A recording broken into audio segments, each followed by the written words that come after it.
Welcome to this week's edition of Warrior Weekly. We're here at Loughrey Field opening day today for the Winona State baseball team. You can see the players behind us setting up shop for tonight's game. Travis, starting with Winona State Gymnastics, they placed third in the WIAC West Regional Championships. They had a great performance, and they've been doing it all year long. It's kind of about the area they've been, and now the opportunity to go to the national championships in Springfield, Massachusetts. And Coach Rebecca, we talk about all the time what a quality job she's done with this program. In 3 of the last 5 years, she's been named WIAC Coach of the Year, and so I think that's a real testament to the job that she's done and the student athletes that she has on the team. Rumeline, Gregory, and Anna Gleason were all conference selections, and Amanda Cotter was all WIAC sportsmanship team. Next up for the WSU gymnastics team, Travis mentioned Springfield, Massachusetts, March 25th and 26th for the national championships. Now to men's basketball, they wrapped up their season with a loss to Mesa State in the first round of the NCAA tournament. They finished the season 20-10 overall.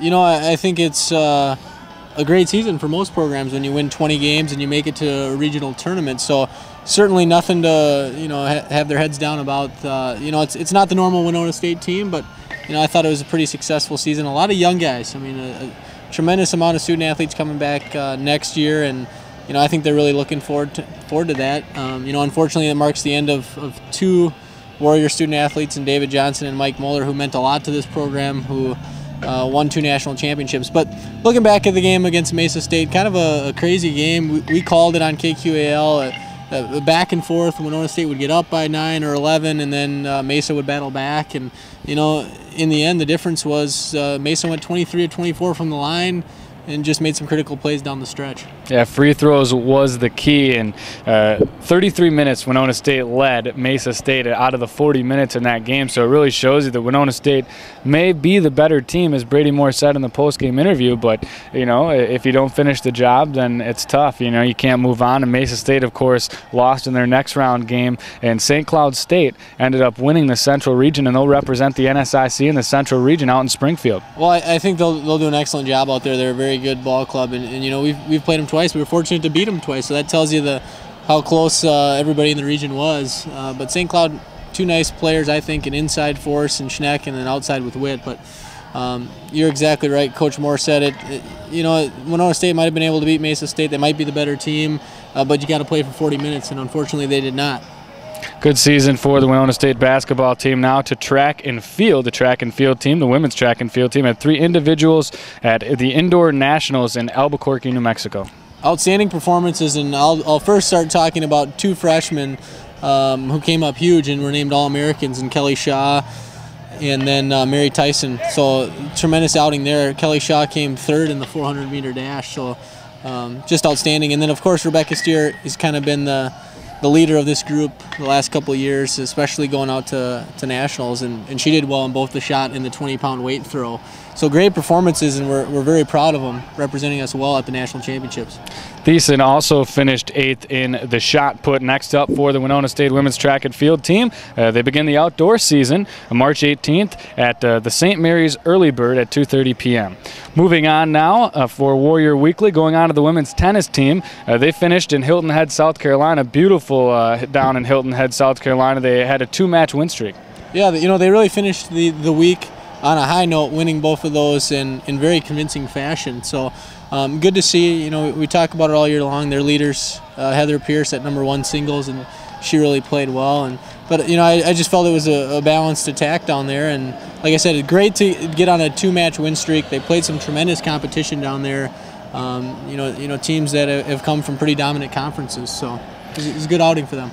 Next up for the tennis team here at Winona State, March 27th and 28th. They will play at the Baseline Center on the campus of the University of Minnesota in important conference matches against Moorhead, Upper Iowa, and Augustana. Now on to Winona State baseball. As I said, we're here at Loughrey Field for opening day. Winona State baseball went 9-4 on the season. They are 9-4, and they did well down in Florida. Yeah, they really did well. They won the last 2. One against Mansfield University 13-11, and then Wheeling Jesuit 7-5. But in that Mansfield one, they came from behind. Tony Mueller really started the rally, and they got the W. I think the other thing that I look at is they beat the defending Division II national champions twice down there.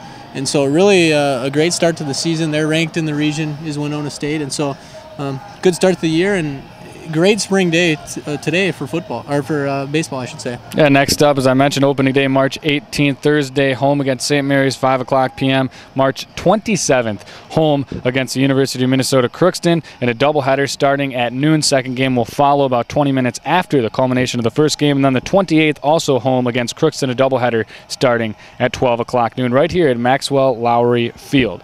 Now to Winona State softball. They also did phenomenal down in Florida. They really went on a win streak and came home with a tear and went undefeated on that. And that's not an easy trip, going down there playing a lot of games in just a short amount of time in 1 week. But really played well. I think one of the strengths of this team is pitching, absolutely. And they showed it, getting a couple of shutouts, and really played well. And, they just did phenomenal out there. And Stacy Trudinsky, just an outstanding pitcher for the softball team. And she was the pitcher of the week, I believe, this past week for Winona State. And she continues to just go on a tear. Yeah, she's done a great job. And not only was the NSIC pitcher of the week, but also national pitcher of the week. And so she's great. I think the thing that I look at there is she's not 100% healthy, and she's still dominating and really controlling games. So it's a good sign for the future. Next up for Winona State University softball, March 20th, they will take on Minnesota Duluth at St. Cloud at 12 o'clock noon, and then play St. Cloud at 2 o'clock. Then, of course, the 21st, they will take on the University of Mary at St. Cloud at noon, and then take on St. Cloud once again at 4 o'clock in St. Cloud. That's it for Warrior Weekly this week. For Travis Whipple, I'm Lukas DeGarmo from Maxwell Loughrey Field. It's a great day to be a Warrior.